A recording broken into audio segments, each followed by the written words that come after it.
મિત્રો ઉપરની આકૃતિની અંદર વૃત્તખંડનું માપ શોધવાનું છે. ધોરણ 10 ગણિત પ્રકરણ 12 નો પ્રશ્ન છે. તો આપેલ આકૃતિમાં વૃત્તખંડ PAQ નું ક્ષેત્રફળ કેટલું? 4 વિકલ્પ આપેલા છે. તો વિકલ્પની અંદર કયો વિકલ્પ આપે જોઈએ? તો વૃત્તખંડ એટલે આટલો ભાગ જે લખેલું છે એમાં આ વૃત્તાંશના ભાગમાંથી ત્રિકોણ બાદ કરી નાખીએ એટલે વૃત્તખંડનું આવે. તો વૃત્તખંડનું ક્ષેત્રફળ બરાબર વૃત્તાંશનું ક્ષેત્રફળ ઓછા ત્રિકોણનું ક્ષેત્રફળ થાય. તો વૃત્તખંડનું ક્ષેત્રફળ બરાબર પાઈ આર સ્ક્વેર થીટા છેદમાં 360 ઓછા ત્રિકોણનો 1/2 પાયો ગુણ્યા વેધ.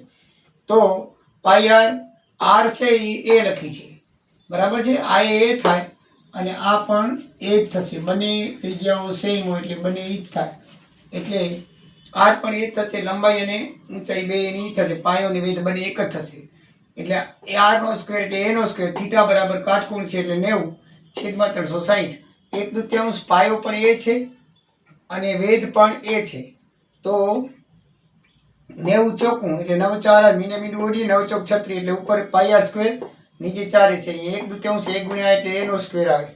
મિત્રો આમાં બાદ બાકી કરીએ તો 4 લસા આવે. તો દરેક પદને 4 વડે ગુણ્યા અને 4 વડે ગુણી 4 4 ઉડી જાય એટલે પાઈ આર સ્ક્વેર વધે.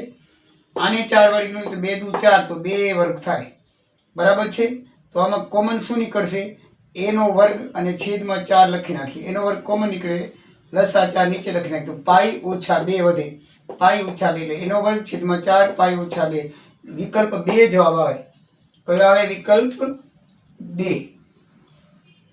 સમજાઈ ગયું?